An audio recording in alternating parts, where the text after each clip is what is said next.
Ladies and gentlemen, welcome to Draft the Evolution Network.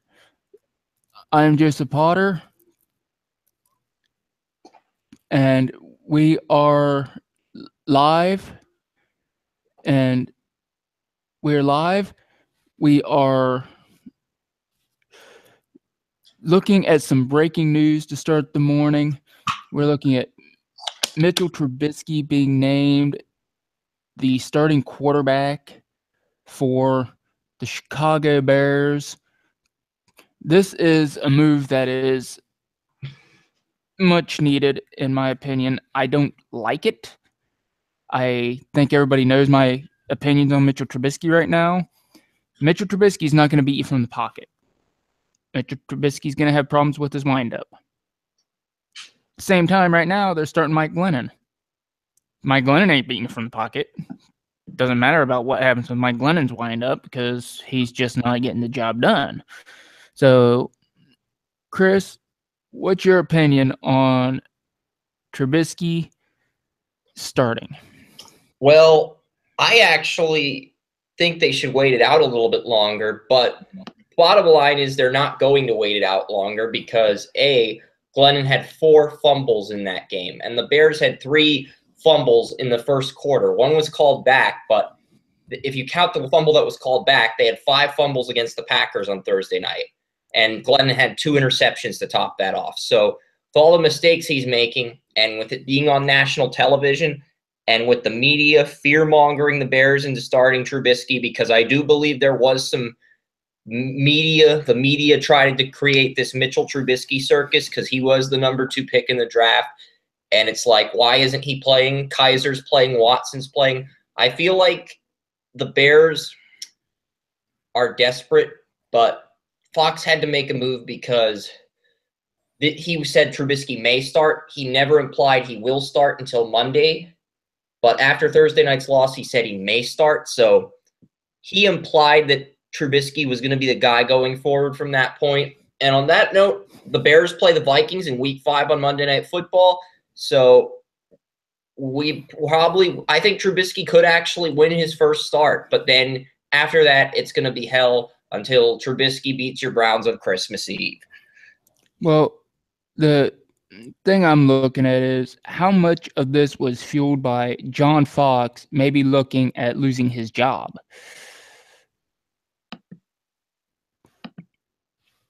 Yeah, I mean, the Bears are 1-3, but they beat the Steelers, and Fox has to get the Bears back on track if they're going to turn things around. I mean, worst case scenario, Fox loses his job and the Bears rush Trubisky. But the Bears as a business are happy with their offensive line. Even though they need some upgrades at the offensive tackle position, they are happy with their state of the offensive line. They're happy with their running game. They're not happy with where their receivers are, but looking at how Kaiser's struggled without good receivers, you're putting Trubisky in the same situation, which is not smart if you ask me. So, again, the Bears, they open up with 2 really good defenses. Trubisky gets the Vikings and the Ravens.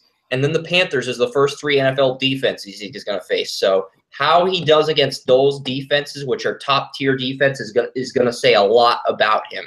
And then after that, you get the Saints and the Packers in Lambeau and then Detroit in Lambeau. Things begin to settle down after that. But the point is, Trubisky, these might be the 3 toughest defenses Trubisky faces all season these next 3 weeks with Minnesota, Baltimore, and Carolina in back-to-back-to-back weeks. So we're really going to find out a lot about Trubisky in these next 3 games.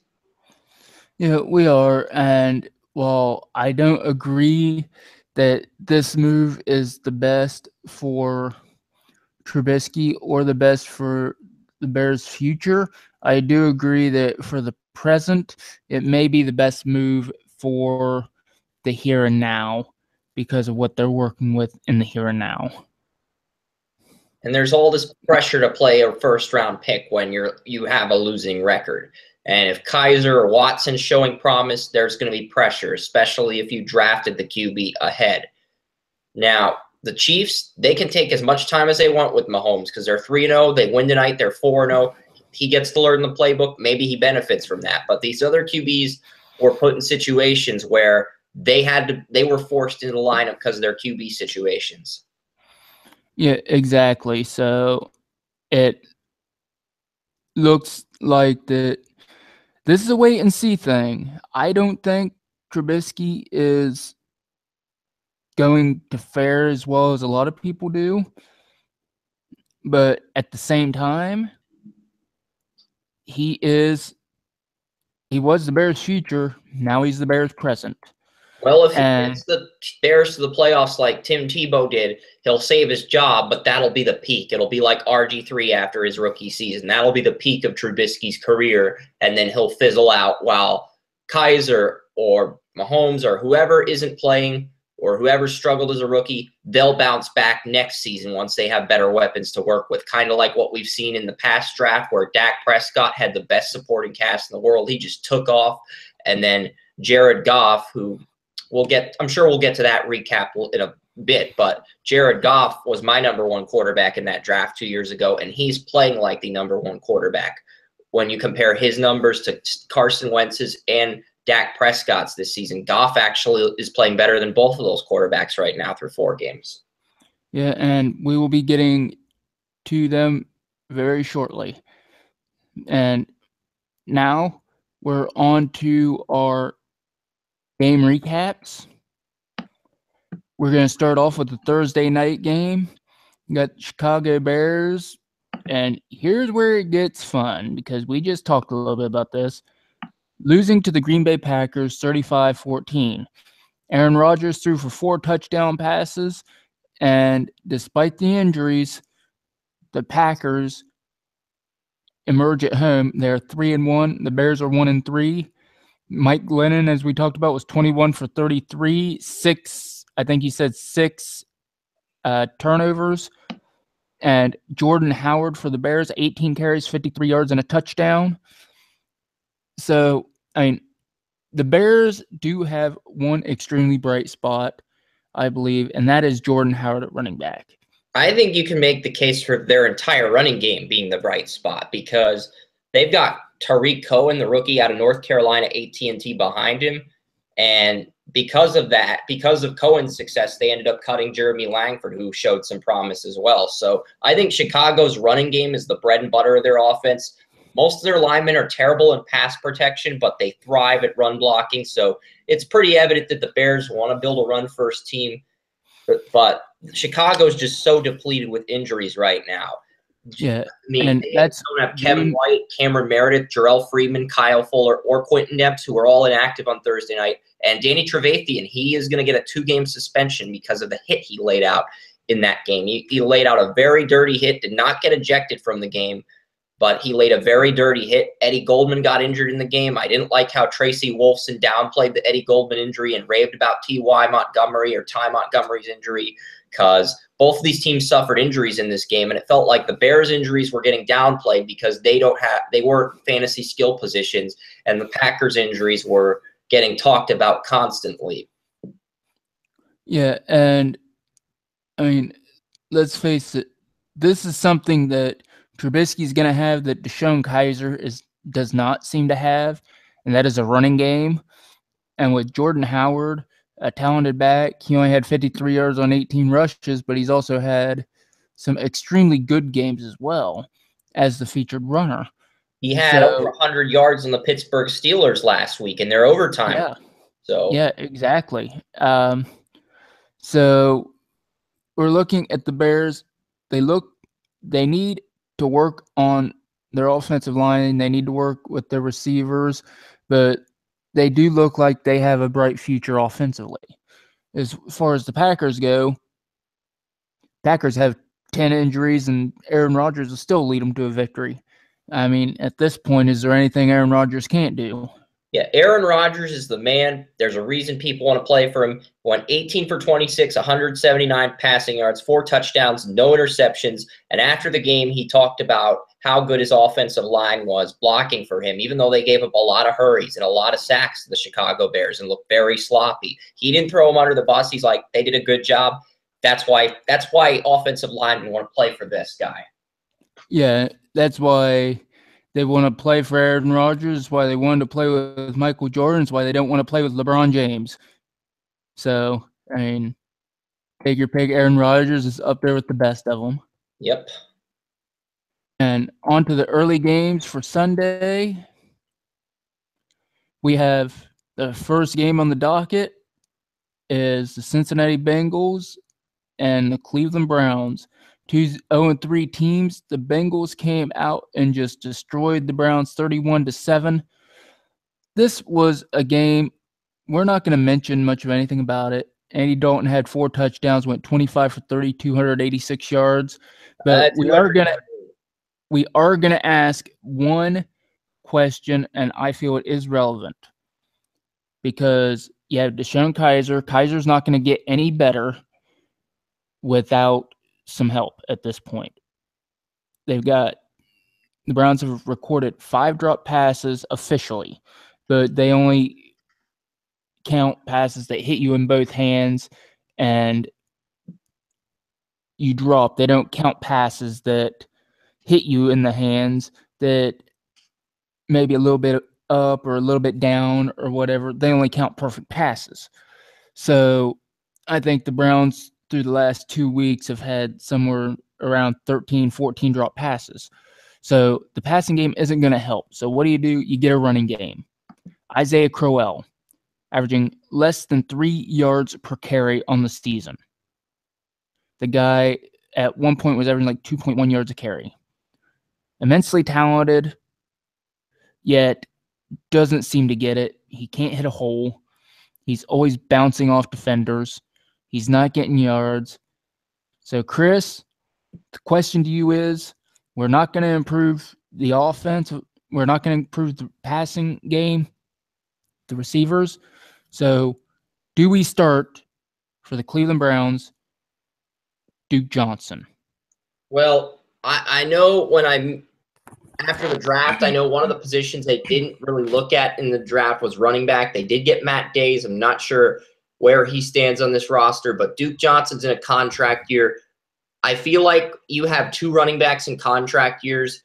If you're 0-4 at this point, move on from Crowell, go with Duke Johnson and see where he gets you, because at this point, you're probably looking at Saquon Barkley replacing both running backs if you continue to trend downward. And next week's a huge game for the Browns, because while I have them winning it, I'm very nervous about picking them to win it, because the Jets they've won 2 in a row, and we'll get to the Jets in a little bit, but the Jets have won 2 in a row now, and they come into Cleveland facing an 0-4 Browns team that is extremely depleted on the front 7. Myles Garrett is out. Danny Shelton was out. Emmanuel Ogbah got injured yesterday.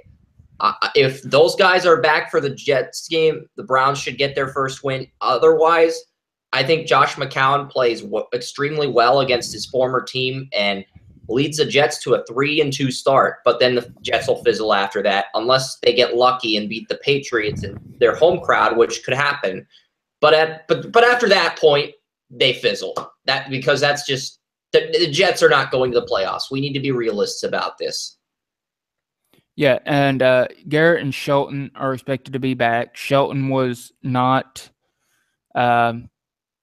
his injury was not extremely difficult, but right now the Browns are still, for some reason, being very conservative with injuries and keeping players out. Is like they say Garrett could have played this week. He didn't, because they wanted to keep him out for another week, make sure he was healed up. Shelton probably could have played this week. He didn't. They wanted to keep him out, make sure he was healed up. But the thing is, with the Browns right now, you're not going to get better at receiver. Duke Johnson is your leading receiver. He leads you in receiving touchdowns. He leads you in rushing touchdowns. He's averaging 5.4 yards a carry on the year. He is, both statistically speaking and as far as Kaiser goes, he's the person Kaiser's most comfortable with. At this point, it looks like he's the guy Kaiser's most comfortable with in the offense, period. So, in my view, bench Crow, get Duke to start, play Duke about 40 snaps, get Duke around 40 snaps a game, 40 to 50 snaps. Just let the guy do his thing, get him 15 rushes. You know he's going to get 2-3 looks in the passing game at least. Just let Duke be Duke, and I bet you'll get better production out of Kaiser as well, because Kaiser won't be as scared to try to dump it off to the running back. But the Bengals 31, Browns 7. Browns are 0-4, Bengals 1-3 in that division. Next game, Saints, Dolphins in England. We were watching the early part of this game, and it was extremely competitive defensively in the first half. I didn't get to see much past the first quarter in the second half, and it turned out the Saints ended up blowing them out.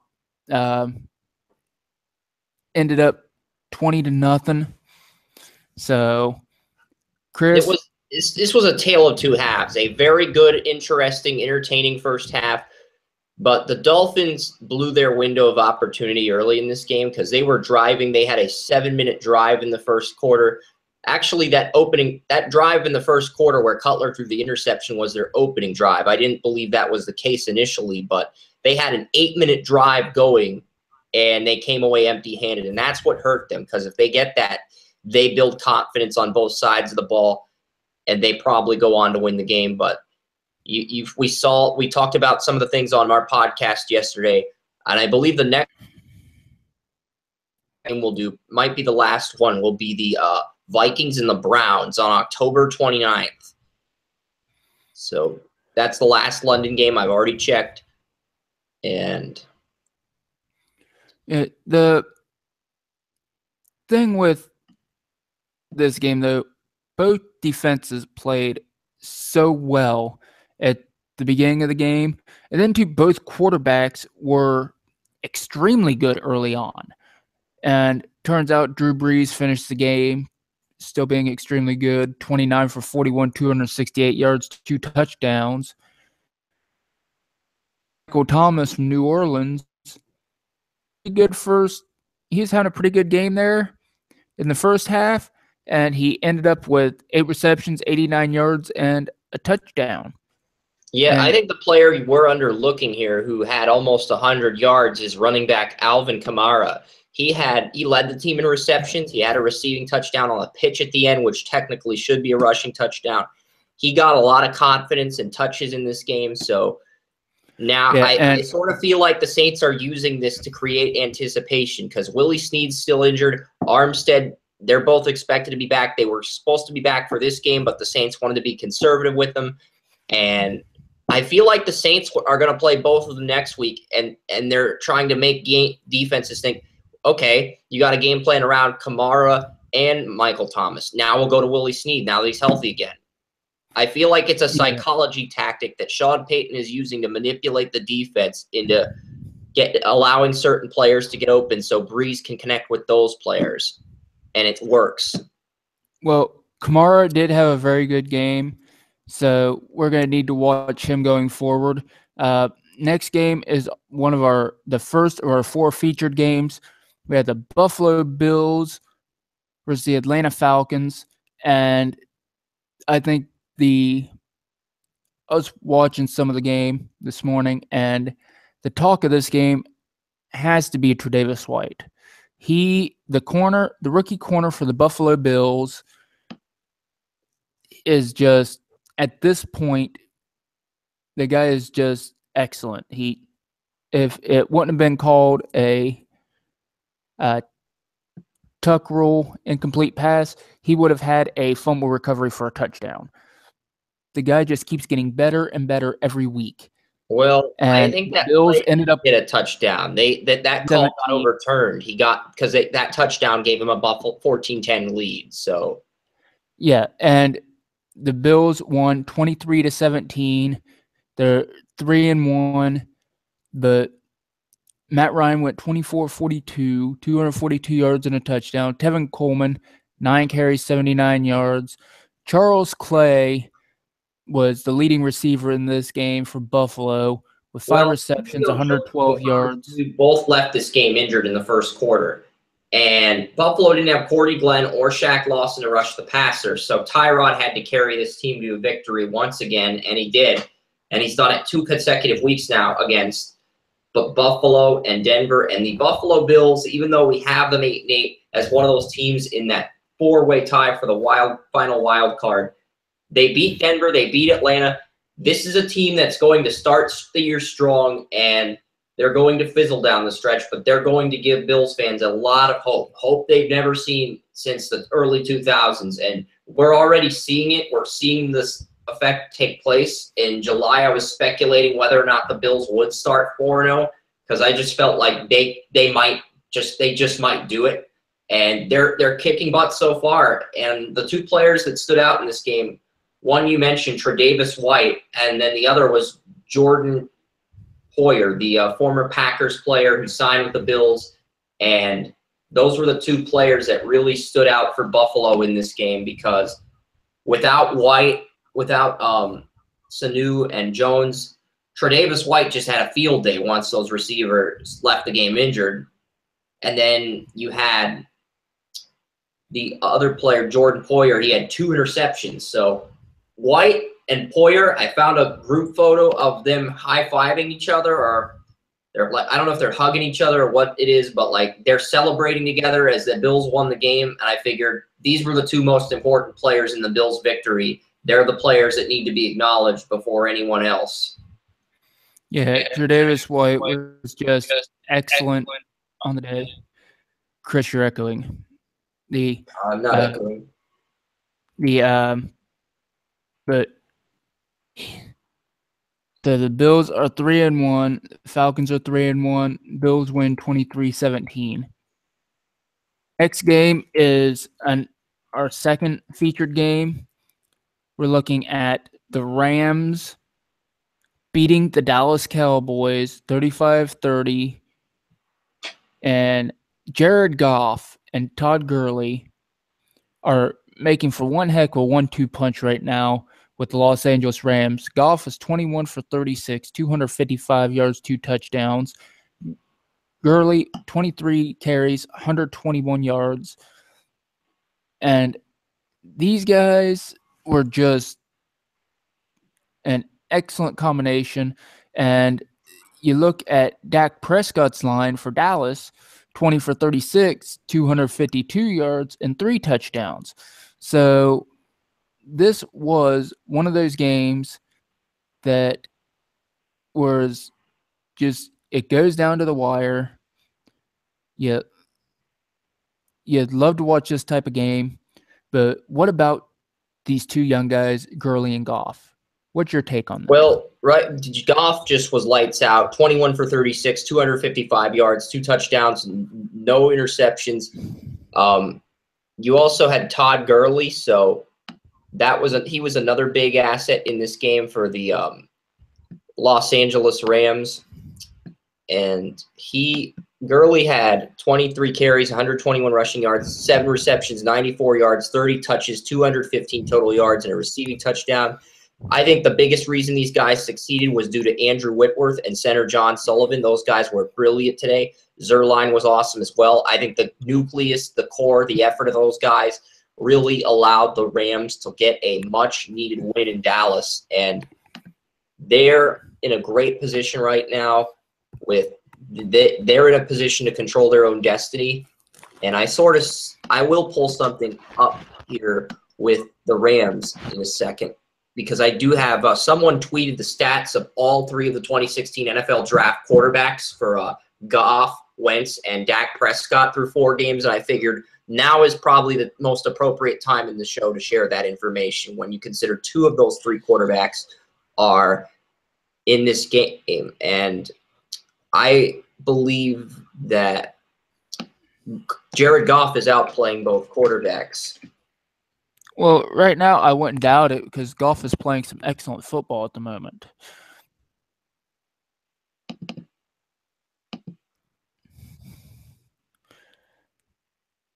Yeah, I mean, he is playing some excellent football.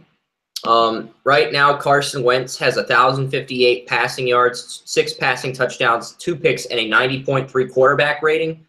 Jared Goff has 1,072 passing yards, 7 touchdowns, 1 pick, and a 118.2 quarterback rating. And Dak Prescott has 941 passing yards, 8 passing touchdowns, 3 interceptions, and an 88.9 quarterback rating. But they're not accounting for any of the rushing touchdowns Dak Prescott got as well. So I sort of feel like that or the rushing touchdowns Carson Wentz had. I'm not sure they're accounting for that. So I feel like there's a flaw in that. Whereas Goff's just a pure pocket. I think the big thing is all 3 of these quarterbacks extremely well right now. I said a year ago, these were the 3 guys that had the most potential in this class. And we both weren't as high on Paxton Lynch. We both knew Goff and Wentz had a chance to be special. You had some reservations about Goff as the process closed down. But these were the guys that we sort of viewed as the 3 best quarterbacks in last year's draft. Yeah, and the big thing about Goff was his hand size. And playing, and that limited really where he could play. Because if you get smaller hands and you get a place like Cleveland or a place like Tampa Bay, where you get a lot of rain and you get a lot of snow, or something like that, or Green Bay or something like a place like that with bad weather, where it's normal to have bad weather, it'll be hard for you to keep a hold of the ball. But going to the Rams, California, yeah, it gets some rain now, but it went through like a 30-year drought. It is a warm, it is nice weather almost every day. So that was a perfect situation for Goff. And add to it, you had Todd Gurley in the backfield. It was just a perfect situation for him to land in, and it's paying off for the Rams. Yeah, it is paying off for the Rams. So, exactly. And that's the thing with him, with the receivers they have. Everything is going to be good for the Rams moving forward. I think they can win the division. Yeah, the way it looks, their front office has done a good job compiling talent. They put Goff in the perfect situation for Goff to be in. So, I don't think Goff could have done this well in a wet weather climate, but as far as California goes with the Rams, he's able to do it. Everything just seems to be perfect for him. And quite frankly, I think it would be dumb of him if he ever decided to leave. So the Rams are now 3-1 in the driver's seat of that division. Moving on, we have the Lions and Vikings, which is, weirdly enough, number 3 in our featured games. So we've got our featured games going 3 in a row here. And the Lions, this is a featured game mainly due to the closeness of the game and what it represents. This makes the Lions 3-1. They win 14-7 over the Vikings, with Case Keenum 16 for 30, 219 yards.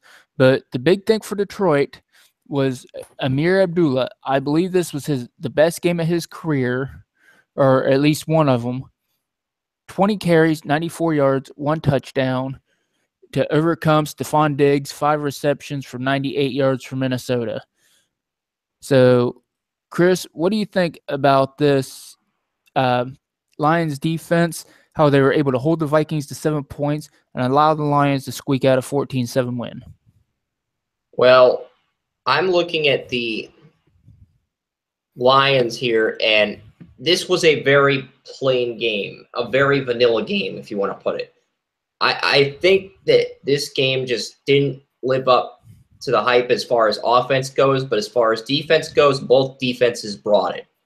And Abdullah won the game for the Lions, but both running backs left this game injured, and I'm sort of looking at that as the bigger headline. Abdullah left this game injured. Dalvin Cook tore his ACL. Some people in Lombardi's Draft Talk are calling Dalvin Cook, they're giving him the nickname The Hero, which is a cool nickname for Dalvin Cook, and it sucks that he's out for the year now. Yeah, the hero that he tears his ACL and they call him the hero. It's almost a complete ACL tear, which means an entire calendar year. No, based year. on his tape at Florida State, I know this guy in Lombardi's Draft Talk, Drake Holiday, he's a Ravens fan, and he gave Dalvin Cook this nickname, the hero, because he was the #1 running back in the draft, or in his eyes. Okay, I got you. But yeah, Cook is most likely out for a calendar year due to an almost complete ACL tear. So that really puts a damper on the Vikings because Cook was having an excellent season up to this point. And he can run and catch out of the backfield, whereas Latavius Murray, he is mainly a runner, not a pass catcher, not a blocker. He is a up north and south runner, mainly like Adrian Peterson, and he fumbled on his first carry. They tried to get him involved in the game with Dalvin Cook on Monday night, and he fumbled on the very first play of the game. He hasn't seen any action since that point. He hasn't seen any snaps, reps, and now he's got to step up and be the man. Well, he was the man with the Raiders, and let's face it, the Raiders tried to replace him for 2 years, and every time they bring someone else in, take him out, put that new guy in, they would sputter. They couldn't get anything done with the running game. They'd put him back in, and their running game would work. And that is the thing. He is a runner. He is not much of anything else. He is a runner. And now he's going to have to do that with the Vikings, or else the Vikings, who started the season promising at 2-1, they're going to have a tough time continuing to win. And they're sitting out 2-2. But he's going to have to be that guy that he was in Oakland, because if he isn't, they're not going to get anything. The Vikings are going to go down, and they're probably going to go down hard. Yep. Okay, well, after that, we have the Panthers and the Patriots. Panthers beat the Patriots 33-30. It was a good game. Cam Newton became the first quarterback in NFL history to have 50 rushing touchdowns. He ended the game with 22 for 29, 316 yards, 3 touchdowns. From what I understand, Bill Belichick was not happy with his offensive line. Tom Brady got hit a few more times than normal. One quote had Belichick saying, when asked what the team could do to limit hits on 40-year-old quarterback Tom Brady, he said, "I'm not really sure what you're suggesting. Hand the ball off 70 times a game? Is that what you think we should do?" Unquote. So Belichick was not happy with the offensive line protection, obviously, and there were 2 big issues in the Patriots-Panthers game. The first issue was the offensive line. Nate Soldier kept holding defenders, and Marcus Cannon kept missing assignments. This allowed Carolina's pass rushers to get pressure on Brady. The pocket collapsed. Luke Kuechly read Brady play for play. I said this was going to be a key to the game if the Panthers were going to win and pull the upset. And we could talk about Cam Newton. We could talk about Benjamin getting 100 yards. We could talk about Funchess getting 2 touchdowns. We could talk about how explosive the offense was, even without Greg Olsen. But I think the big thing here we need to look at is the Patriots' corners. Malcolm Butler got beat on a lot of first downs in this game, and they've limited his role. They've talked about not extending him. The other thing is Stephon Gilmore. Did he cover well at times? Yes. But he also had 2 costly illegal use of hands penalties. Both were on 3rd downs, and both kept Carolina drives alive because Cam Newton threw incompletions on both of those plays, but that penalty allowed Carolina to keep a drive alive. So instead of Carolina settling for a field goal in the first quarter, they get to keep the drive alive and get a touchdown. That ended up being the difference in this game. So, yeah, that matters.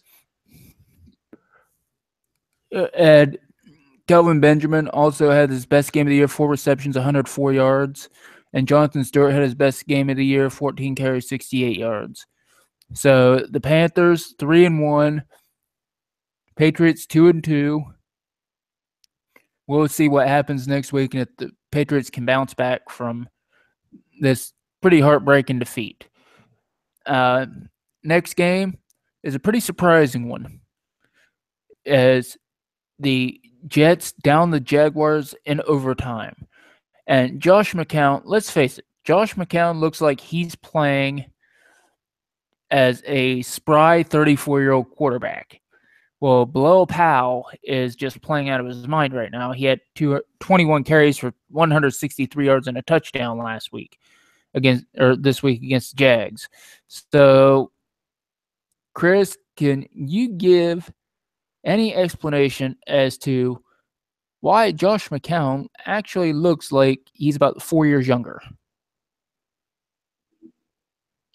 Well, Josh McCown, I don't know. It's just, I guess it's quite a coincidence. I think the big reason the Jets won is due to Bilal Powell. And this is a game that almost ended in a tie, unfortunately.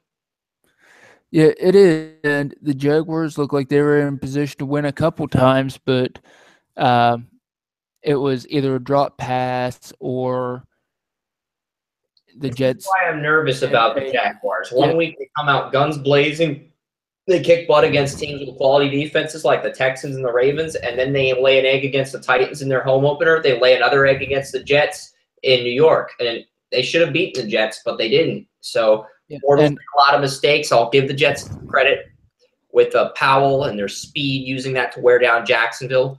So, yeah, and I will also give the Jets credit for the run defense, because I was watching a little bit of this game, and they look like, other than on 2 runs, everything else looks like their internal defense did a really nice job in run defense.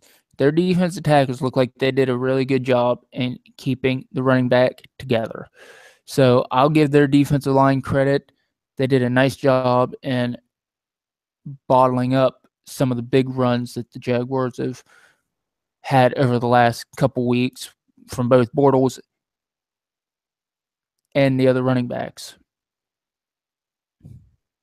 And in the end, the Jets are somehow 2-2, and they're 2-0 at home. So that home field advantage is doing them good. Well, the Jaguars fall to 2-2, 1-1 away from Jacksonville.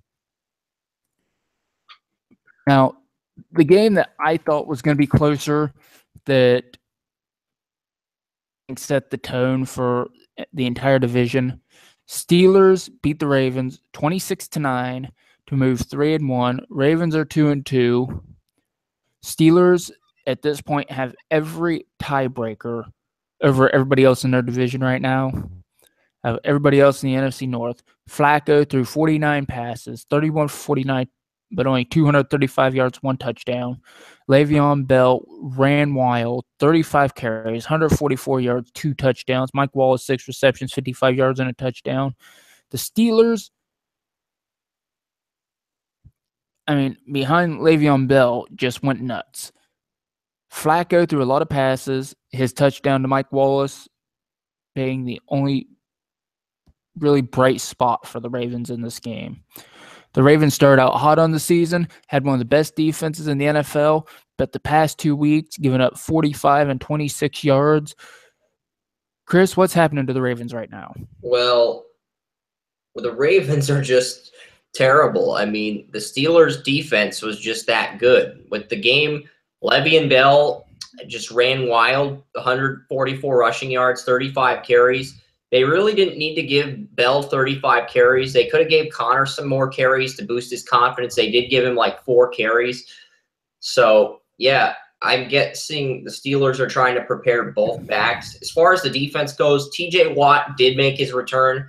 And for Bell to get 144 on this defense without his right tackle or left guard once again is phenomenal. It's absolutely impressive. But that's why Le'Veon Bell's the best running back in the NFL outside of Johnson when healthy.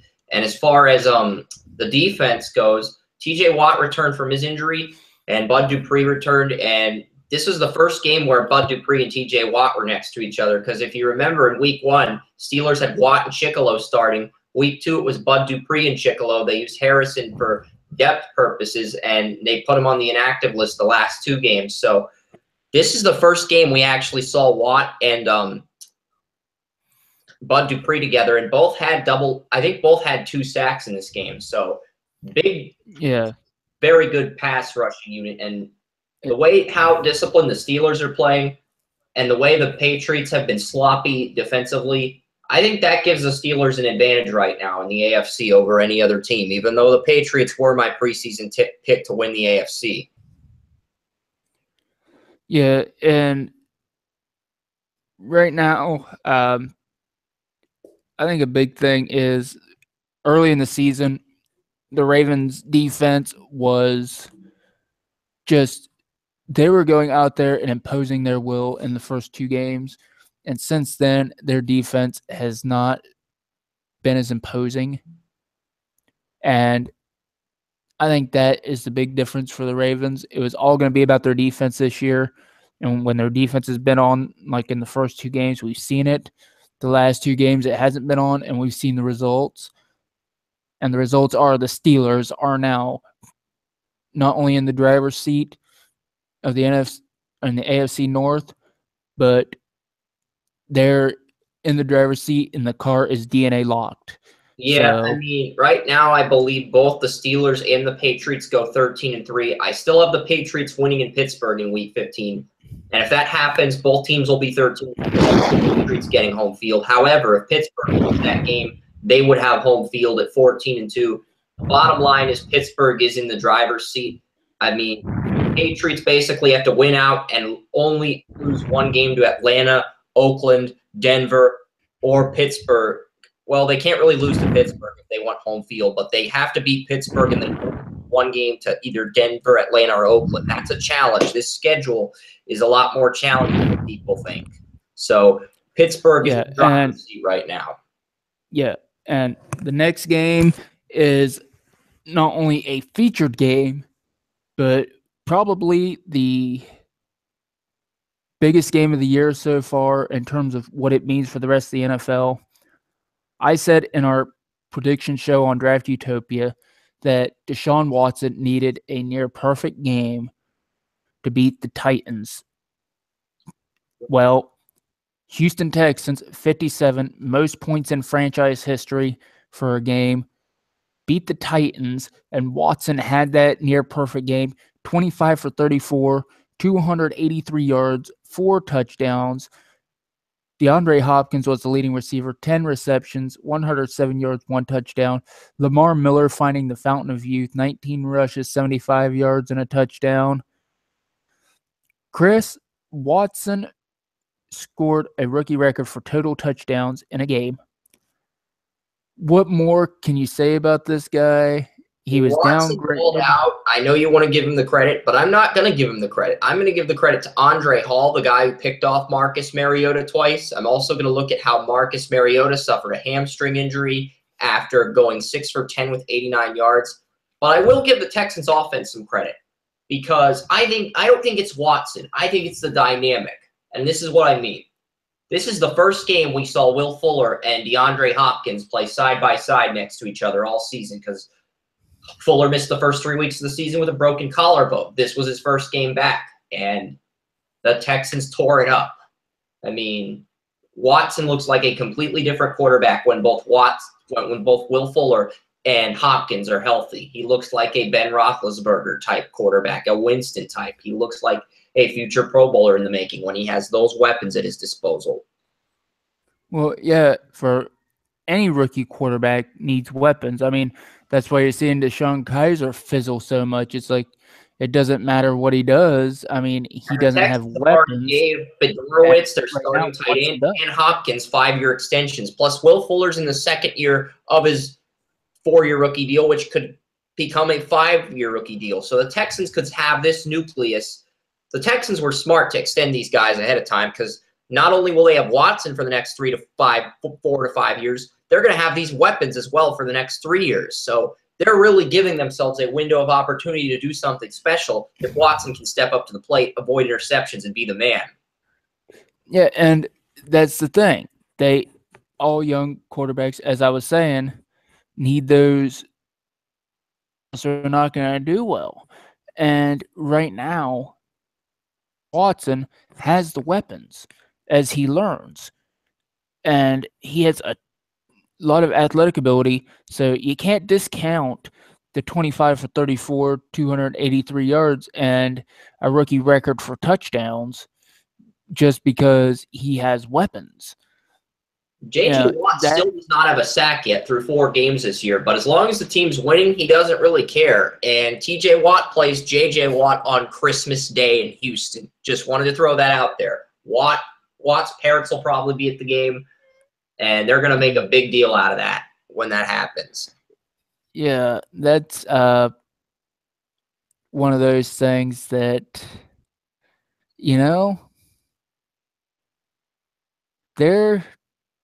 their dinner table is going to be really interesting for their family gathering. Let's just give it that.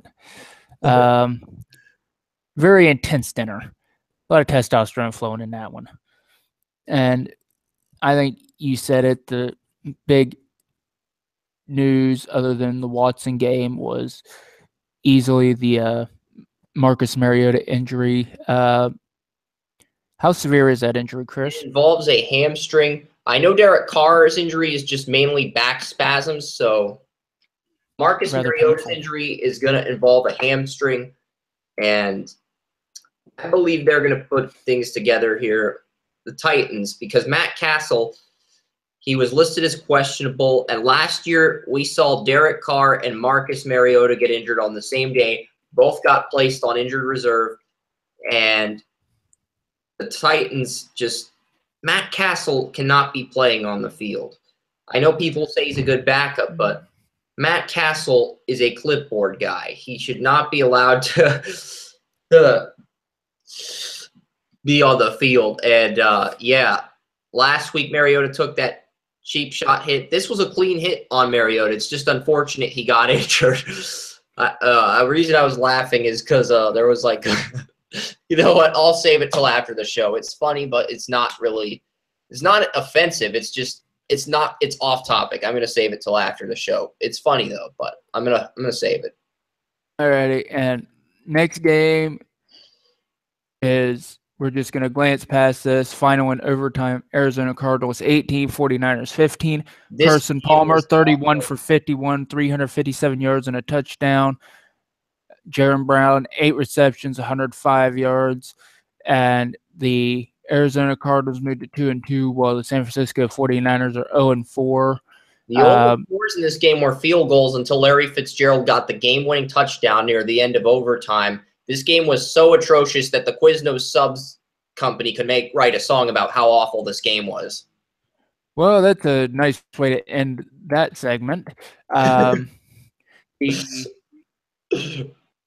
Next, we have the Eagles, who go to 3-1, beat the Chargers, who go to 0-4 at 26-24. Phillip Rivers for the Chargers had 22 for 38, 347 yards, 2 touchdowns.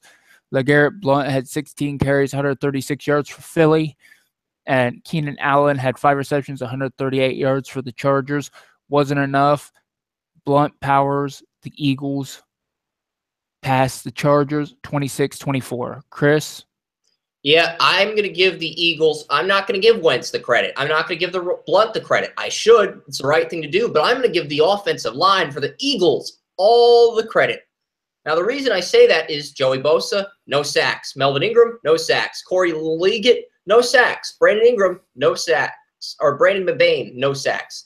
Point is Ingram, Bosa, Mabane, and Liuget all had no sacks. Those guys are the backbreakers and the heart of this Charger defensive line.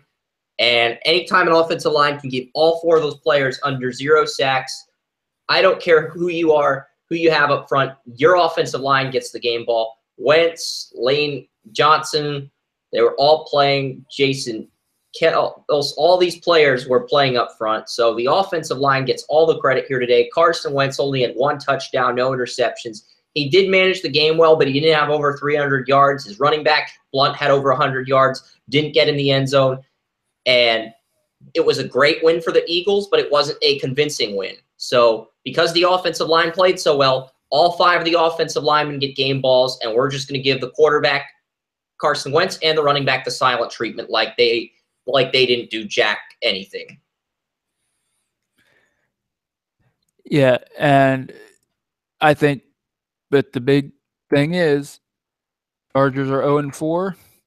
That leads us, 3 0-4 teams right now? 5 0-4 teams? 3 0-4 teams. The Bengals won. Maybe we do have 4 0-4 teams. The Browns are 0-4. The Chargers are 0-4. The Giants are 0-4. And the 49ers are 0-4. So, yeah. So 4 0-4 teams. And the Eagles moved 3-1. And the Eagles have a very easy part of their schedule. They don't face the Cowboys until week 9. I had this team losing this game and then winning 5 in a row to get to 7-2. But since they won this game, they could easily be 8-1 or 9-1, and that's huge because they're in the driver's seat. As long as they have to play some road games at the end of the year with the Giants and Cowboys, but if they can find a way to win one of the 2 games against the Cowboys, they're going to get home field.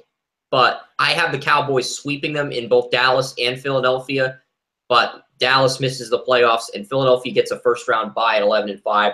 But if they can beat Dallas once and sweep Washington, home field is going through Philadelphia. They have a very good, easy schedule. They just got through the hardest part of their schedule, and this is going to be smooth sailing from weeks 5 to 9. So this is going to be a very good time for the Eagles fan. And the Giants lost 23-25 to Tampa Bay. Tampa Bay is now 2-1. The Giants, as we just mentioned, are 0-4. The Jameis Winston, 22 for 38, 332 yards, 3 touchdowns. Jacquizz Rodgers bounces back after last week, 16 carries, 83 yards. And the only bright spot for the Giants is the 7 receptions, 90 yards from Odell Beckham. And other news with Odell Beckham. I wouldn't say that. I'd say the other bright spot is Nick Folk until he made the game-winning field goal, because Nick Folk was playing awful in this game at kicker. He kept missing extra point after field goal attempt after extra point after field goal attempt. And the only reason the Buccaneers won is because he hit the game-winning field goal. I mean, Winston was carrying his team downfield. They were using these innovative 3 tight end sets where O.J. Howard was the number 2 receiver, or he was the flanker when Mike Evans was playing across from him. And then they had Cameron Brate and Luke Stocker in a 2 tight end set like Gronkowski and Aaron Hernandez, and they used O.J. Howard as a wide receiver. Now, is this how you take the Patriots 2 tight end set and evolve it and take it to that next level and elevate it? Because we were talking about Tampa Bay possibly doing this at the beginning of the year, but I didn't think they'd elevate it. I thought they would match the Patriots on this. I didn't think they would take what they did and elevate it to another level like we saw yesterday. Well, Aaron Hernandez and Gronkowski each were great at what they do, but they were both neither one of them had many dimensions to them as a tandem. Hernandez was a great route runner and pass catcher, while Gronkowski was a good pass catcher and blocker. No dimension. With Tyler Bray and those tight ends for the Buccaneers, you can do a lot more with them. Both of them can play tight end. Both of them can line up over the tackle. I mean, for those 2 guys, they're just more versatile. Yeah, Luke Stocker barely made the roster, but there's so much you can do with O.J. Howard. You can use him as a tight end. You can use him as a 3rd offensive tackle. You can use him as a receiver. And Tampa Bay knows that, so they're gonna try it out at all different positions. Heck, you could probably even use him as a fullback if you just wanted to call a trick play where you hand it off to him. I mean, there's so many different ways you can incorporate O.J. Howard, and we don't even consider these possibilities until he gets drafted. Shame on us, Nick Saban. Shame on us. Yeah, and the next game is the Raiders versus the Broncos. Broncos won 16-10. Raiders moved 2-2. Broncos 3-1. Carr goes out injured, leaving the door open for Okay, really nothing Back else happened in spasm this type game. injury. It's not serious. I think Derek Carr will be back by week 7 when the Chiefs and Raiders play on Thursday Night Football at the very worst.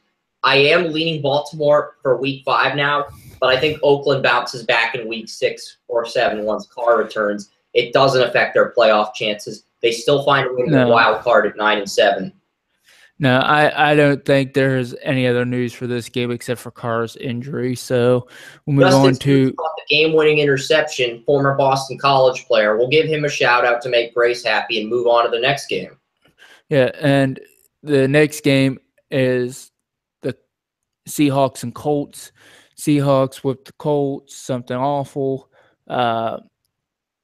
Russell Wilson had his best game of the year, 21 of 26, 296 yards, 2 touchdowns. He had 370 yards on the Titans last week, and I feel like the reason the Seahawks won was because of their defense with Bobby Wagner. He recovered that fumble. He led the team in tackles. He had a half of a sack, and he put that game out of reach because it was pretty even. It was 18-18, then 25-18, and then after that, the Colts are in a touchdown of tying Seattle. Then Seattle takes that 14-point lead, and Bobby Wagner was the man last night for Seattle. Yeah, I mean, there were some questionable coaching calls in these games, like Ben McAdoo. He decided to go for it on 4th and 1 instead of kicking a field goal, which would have won the Giants the game, and the Raiders did the same thing. So, yeah. The 4th down. The Seahawks won 46-18 to move to 2-2. Well, the Colts were 1-3, and that brings us to the NCAA portion of the show, where there were 16 in scouts at the Washington State USC game. There to watch Sam Darnold and Luke Falk. Now, this wouldn't have been an issue except for Luke Falk had a pretty good game. Sam Darnold laid an Easter egg. And in that game, the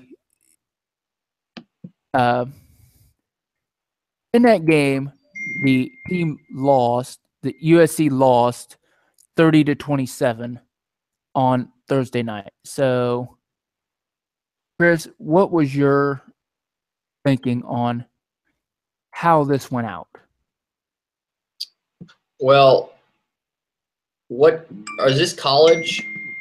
Yeah, USC. It's a college team. Yes. Yeah, I watched this game on Friday night, USC Washington State. Sam Darnold looked extremely poised at times. There was a 4th and 13 play where he made a huge completion to keep the drive alive, but he also made some other sloppy throws. And it's like, for every time we roast Darnold for making a terrible throw, he makes a throw on 4th and 13 that oozes NFL scouts because it's a big throw in a big situation, and that's what they're looking at. I feel like they're looking at that more, how he makes those big throws in those pressure situations. They're looking at that more than anything else. They're like, we know he's making bad passes in terms of accuracy, but we're going to say he has pinpoint accuracy. We're going to look past that because everybody in the draft community is doing that right now, and I think that's a huge misconception with Sam Darnold, and it's getting to the point where what we said in July about all these quarterbacks having a flaw in the draft is holding true, and everyone in the country is starting to realize that we were right. Yeah, and Darnold, I think people are slowly coming around to the fact that, yeah, he's got quite a few flaws in his game. I feel like if John Lynch is the number 1 pick, he'll take Josh Rosen, because if Baker's 6'1", there's going to be questions about that, and Josh Rosen just seems like a better player right now than Sam Darnold. Even though he's lost 2 games, he's had at least 300 passing yards in each game. And he'll probably get some heat or criticism for that, but I feel like he would take Josh Rosen at 1 right now, seeing how Sam Darnold has struggled. Darnold basically has to ball out from this point forward and avoid any interceptions. His play's been so ridiculous that I made a count meme about how many interceptions Sam Darnold's thrown on our draft day memes Facebook page, where We find out something about an NFL draft prospect, and we post a meme where Kevin Costner goes off on that prospect from draft day or whatever. If maybe we'll find something with the count and Sam Darnold throwing 8 picks, we'll think of something. But yeah, I wanted you to look at stats for this year, because right now I think both Rosen and Baker Mayfield are both ahead of Darnold as far as ready to play in the NFL at this moment. Darnold is 113 of 175, 64% passing, under 8 yards per attempt, 9 touchdowns, 8 interceptions. He's taken 9 sacks. Right now, he has had 3 2-interception games. Two games where he's had 2 games where he's had no touchdowns passing. He played 3 really tough secondaries in his first 3 games, but the last 2 games, Washington and California, are supposed to be terrible secondaries, and Darnold's thrown picks on both of those teams. So it's not like he's the best thing since sliced bread. If he was as good as advertised, he no touchdowns for Washington State. No touchdowns this last week. So yeah, he didn't throw any touchdowns last week. He had 2 rushing touchdowns, which people say it counts, but in other scouts' eyes, it doesn't count. So we're going to get a lot of conflicted bias with Darnold. We're also going to get some anti-Darnold stuff because all the people who love Darnold are going to point out how his offensive line sucks, and they're going to use that as an excuse to justify his play. And all the people who don't like Darnold are going to talk about how he's starting to get exposed like we've been saying for months. Yeah. And I think right now Washington State exposed him. I think I'm starting to come around to the notion that Baker Mayfield's the best quarterback in the draft, but I also feel like a lot of people in the draft community are going to compare Baker Mayfield to Johnny Manziel for similar reasons, and they're going to point out their similarities, and they're going to have hesitations on Baker Mayfield. Well, there aren't that many similarities except for the height. I mean, I don't know what other similarities you're looking at because the height similarity, the character, the attitude. People think Baker's character is on a similar level to Johnny Manziel's. I know that no, they don't. People actually like Baker Mayfield in the locker room. They hated Johnny Manziel. Well, that's what scouts are saying. I don't agree with what the scouts are saying. I wish you would let me finish, but my point is scouts think that Baker's has the same attitude Johnny Manziel has, but that's false because I did some background checks on some of the quarterbacks for the 2018 NFL draft, and Baker Mayfield is a communications major. Mia Khalifa, this online star, tried to hit up Baker on Twitter. He told her he wasn't interested. He was an adult about it. He was direct, then he blocked her on Twitter. So he's loyal. He's committed to his teammates. He's a communications major. He knows how to fire his guys up. You can learn little things about personality traits just by clicking, because I know this one person on Twitter who got high school data for every quarterback in this year's NFL draft, and they got personality traits, they got everything. And I read Baker's report, and he's a communications major. So based on what we know, he's going to be fiery. His teammate, he plays with authority. Teammates revere that about him, and scouts are going to criticize him for planting the flag in Ohio State or getting arrested or other things, and they're going to say he has character issues. They're going to say he's similar to Manziel, but that's a giant misconception, and it's at the point where we need to expose it, like the guys on MythBusters. Well, at this point, other thing, what are you going to do if you're a scout? You're going to say, yeah, this guy's the best guy in the draft. We think that everybody ahead of us should take him. Yeah, so I feel like all the scouts are bullshitting on Darnold, and they're trying to say he's the best, so a terrible team will take him number 1 overall. Yeah, most likely. They've done their reports. They know that he's not as good as advertised, but they're going to keep going with it, and they're going to keep BSing each other into taking him number 1 so that other teams can get better players in the draft. It's like a game of poker. Oh, yeah. That's all it is. And then Friday night had another game where number 14 Miami beat Duke 31-6. Then, and on Saturday, I don't know why they do this. Saturday, Alabama beat Ole Miss 66-3. Jalen Hurts once again 12 of 19, 197 yards, 2 touchdowns. Also led the team in running with 101 yards and a touchdown. Number 2 Clemson beat number 12 Virginia Tech. Josh Jackson has been pretty impressive as a rookie or freshman or whatever he is, young player. But at the same time, Clemson right now, they're playing really good ball in the ACC. So, I mean, what did you think of this game? Well, for this game, I think that Clemson just really dominates their opponents. It's weird because they have a lot of players on the defensive line that are first-round prospects in this draft and in next year's draft, but their offense isn't supposed to be as good as last year's, yet they're continuing to win.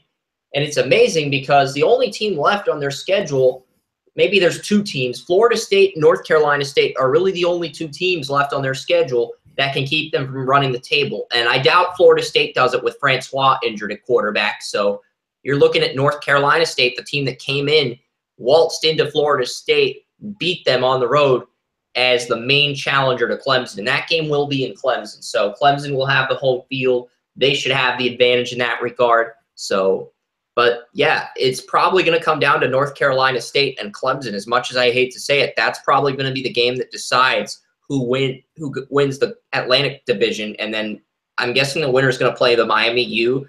I just got this feeling that the Miami Hurricanes and the Carolina Hurricanes for hockey, both are going to be really good this year due to the hurricane seasons we've had. I just got this gut feeling. Yeah, and number 4 Penn State beat Indiana 45-14. Trace McSorley once again with an extremely good game, 23 of 36, 315 yards, 2 touchdowns. Saquon Barkley didn't have as great a game as he did last week, 20 carries, 56 yards. But, I mean, another one of those games where the team that was supposed to win won. The guys that were supposed to be good were good. So, I mean, that's Penn State with a rout. Washington, 42-7. Jake Browning, 26 of 34, 293 yards, 3 touchdowns. Myles Gaskin, 15 carries, 113 yards, and a touchdown. And Dante Pettis, 12 receptions, 105 yards, 3 touchdowns. This is one of those things. At this point, Gaskin's almost looking like as good of a pro prospect as Browning is. So, Chris, what are your thoughts on Gaskin and Browning? Yeah, Gaskin is my running back 3 now.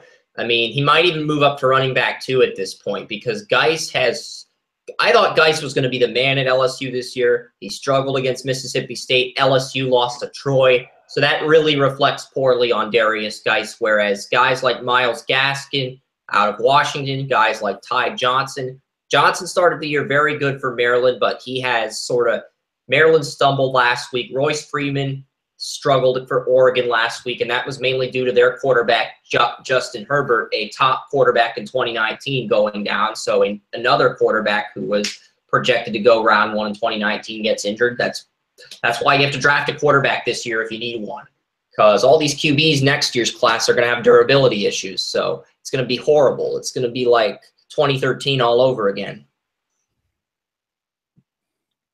Yeah, and so it'll be an interesting one. I'll give it that. Georgia, on the other hand, pitched a goose egg, beating Tennessee 41-0. Jake Fromm was 7 of 15, 84 yards and a touchdown. Nick Chubb, 16 carries, 109 yards, and Georgia's win. Wisconsin, number 10, beat Northwestern 33-24. Clayton Thorson led Northwestern 29-45, 219 yards, 3 touchdowns. Wisconsin was led by running back Jonathan Taylor with 19 carries, 80 yards, and 2 touchdowns. Number 11, Ohio State threw another goose egg, winning 57-0 over Rutgers. J.T. Barrett with 14-22, 275 yards, 3 touchdowns. Demario McCall with 11 carries, 103 yards, 1 touchdown for Ohio State, with Johnny Dixon lending 115 yards on 3 receptions and 2 touchdowns. So J.T. Barrett having probably his best game of in a long while against this week against Rutgers. Then we have number 13 Auburn dominating number 24 Mississippi State 49-0. Jarrett Stidham 13 for 16, 264 yards, 2 touchdowns. Kerryon Johnson 23 carries, 116 yards, 3 touchdowns. Chris, what do you think about Johnson and his prospects moving forward? Johnson could be a player to keep an eye on for Maryland. Ty Johnson, he's a player that Mark Suba told me about for Maryland because he had a very big game against Texas in week 1. And Tony had him on his preseason radar too, but I just assumed he wasn't going to do much, and his sophomore tape was a fluke, but that's not the case at all. He's actually shown a lot more, and he could be a player that goes late round 2, early round 3. He's definitely in that day 2 territory if he declares for the draft this year. Yeah, and he's a guy that I know you've talked about a couple times. I looked in on. An intriguing prospect. I'll be interested to see what he does on. Oklahoma State, number 15, beat Texas Tech 41-34. Mason Rudolph with 27-38, another huge game, 376 yards, 3 touchdowns. He also threw a 95-yard pick 6, though, to Texas Tech. So I sort of feel like James Washington is the best receiver in this draft now because he's bailed out Washington. And he's balling out to the point where he's bailing Rudolph out, getting 100 receiving yards per game. He's had 98 receiving yards in every single game this year for Oklahoma State. So the consistency is there, 6'1", 202.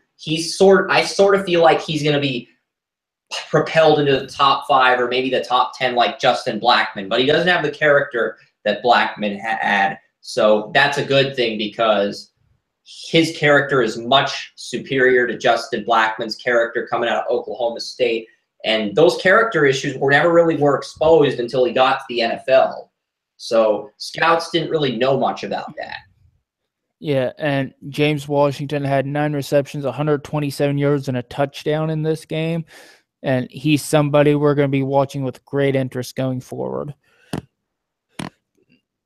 Now, Louisville, number 17, put a whooping on Murray State, which Lamar Jackson, 18-26, 249 yards, 3 touchdowns, 7 carries for 100 yards and a touchdown. This game really isn't worth mentioning for anything. I mean, it's Murray State. Yeah, it's not. Lamar is expected to have big games against Murray State. If he has crappy games against Murray State, he falls to the 2nd or 3rd round. This is a game he played well in as expected, so that's good for him. Yeah, and then we have number 18, South Florida, laying a whooping on East Carolina, 61-31. While South Florida's defense wasn't much to write home about, their offense looked extremely potent with Dearness Johnson, running back, 16 carries, 111 yards, 2 touchdowns to lead USF. So there's South Florida quarterback in Quentin Flowers. But one of the players they have is a running back who I've been hearing a lot about from Tony because he pointed out that their running back's a true junior this year, like Marlon Mack was last year. So if he has a big year, he could declare and theoretically go to the combine. So even if the stats aren't there, his tape is impressive. I like his vision. So he's an unknown right now, but he could be a player to watch come January. Yeah, he's jumped onto my radar over the last couple weeks with his performances, and his name's D'Ernest Johnson. Gotta get used to saying it because it's running back, not your usual name. Johnson. Yeah, okay. D'Ernest Johnson. It's something to get used to. You're not used to saying that's the guy D'Ernest. You told me about. I remember now. I just couldn't remember the name. I knew he was their starting running back. Yeah. And number 19, San Diego State. Get used to saying that. 34-28 win over Northern Illinois. There's a guy on San Diego State. His name is Rashad Penny. I think it's Rashad Penny. He's a running back. He was the successor to Donnell Pumphrey, and it's 2 A's and it's Rashad Penny. He's a running back. Nick Kendall, my friend who covers the Broncos for Scout.com, who had a top 10 grade on Garrett Bowles in the 2017 draft, told me about him, and he's a player we need to keep an eye on as well at running back for San Diego State. Yeah, and I agree. It's a 3-yard run in this game. So then we have number 21, Florida, 38-24 over Vandy. I don't think there's anything to say for beating Vanderbilt because Vanderbilt, they're pretty good in sports, not very good in football. So yeah, they're good in basketball. They're good in baseball. They're pretty much good in every other sport. They're just not good in football. Exactly. Very good medical school. They're a very good law school, too. One of my friends from high school went there for law school and is now a lawyer, so yeah. Yeah, and number 22, Notre Dame, won 52-17 over Miami of Ohio. This was a game where Josh Adams had 8 touchdowns. Easy day for him. LSU team I've been watching pretty close for a couple of these players. Lost to Troy 24-21. Danny Etling, the quarterback, 17 for 2,598 yards, 2 touchdowns. And DJ Chark, 4 receptions, 105 yards. I'm looking more at LSU line, and I know the static on your end is sort of starting to get to that point, but I'm looking at the LSU offensive line. They've got left tackle KJ Malone, they've got center Will Clapp, and they've got right guard Maua Tuema, who can play right tackle too, and they've also got right tackle Toby Weathersby. LSU's got a lot of players in this offensive line that are considered NFL prospects in the eyes of scouts, but they've lost 2 games now to Troy and to Mississippi State, so we really got to go back and watch the tape and find out which linemen have missed their assignments, because some of these linemen have a lot of potential and they're capable of becoming borderline starters, but at the same time, that you've got 2 bad games, 2 losses on tape, that's an issue. So we got to identify what's causing the issue. Well, I'm looking at right now LSU's defensive line because Troy's Jordan Chun ran for 30 carries, 191 yards, and a touchdown. And I might have to go back and look at the stats, but I think LSU gave up a 100-yard rusher last week as well. So that's something to look at in that running game and how it's turning out. Mm-hmm. LSU's had a good linebacker core over the years. They haven't had that, and it really feels like it's Arden Key and everyone else on that defense, excluding the secondary. Yeah, it's right now LSU's got a couple problems, and they're going to look and figure them out.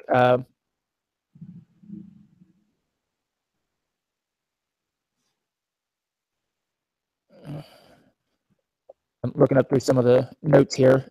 I want to see LSU hire John Gruden. I know it will never happen, but I think it'd be hilarious if it did. Now, Westgate just put out their updated Heisman odds for this year. They've got Saquon Barkley at plus 175. Then they have Baker Mayfield coming in second at 2-1. Lamar Jackson at 8-1. Mason Rudolph 10-1. And Darnold has fallen to 12-1. Yep. So that's big. Yeah, I think Darnold was at the top of the list, wasn't he, at the beginning of the year? Yep. He was the front runner. Like, at first it was Baker, and then it was Darnold. Now it's back to Barkley and Baker. And at this point, I'm all for Barkley getting the Heisman. I also want to see him. I also want to see him and O.J. Simpson greeted at the Heisman House in a commercial next year. We need an O.J. Simpson Heisman House commercial, ESPN, and you better deliver for us if Barkley wins the Heisman. That's something. Yeah, that would definitely be something. Now here's something from David M. Hale, ESPN staff writer. I think he's the coach of Stanford. Am I correct, Chris? Yeah. There's a running back on Stanford named Bryce Love that Thomas Coburn mentioned, and he has, in 5 games, he already has over 1,000 rushing yards, and this guy is generating so much hype right now that people are actually saying that he's better than Christian McCaffrey. He's not the blocker McCaffrey is, but he might have better vision. I don't think he's as lethal in the passing game, but in terms of speed, instincts, and vision, he might be better than McCaffrey, but I don't think he has the pass catching or the blocking that McCaffrey brought to the table, and that's why he's not on McCaffrey's level. Okay, that wasn't even close to what I was going to get at, but You've got the NFL corners, too. They've got Elijah Holder. They've got Meeks. Those guys, I think, got injured. One of them got ejected for targeting last week against UCLA. The other got injured. Yeah. They also have Casey Tucker at right tackle. I'm not sure what you were going to get at with Stanford, but with all the you're not even in the ballpark what I was going to get at. It's Dave Doran, the coach, said, "I've told the kids to get off the social media and focus on the game plan." That's NC State, I think. Yeah, NC State, that's the school Bradley Chubb goes to, but yeah, but either way, the coach, Dave Doran, said that he told kids to get off social media. I don't keep up with a lot of I know the big name coaches in college football. I don't keep up with the. Yeah, I know one of the coaches for Ole Miss. I think he got fired last year, but both of his dogs were chewing up like stuff in the house, and he posted a Vine video about it. And then another coach got fired for calling like a hotline or like a hotline, like they were calling like a hotline, and then it just went downhill from there. Yeah, Iowa State coach Matt Campbell said Jacob Parks is still the starting QB after struggling against Texas and throwing 3 interceptions. It's a really slow news day in college football at the moment. It's a slow Monday in college football.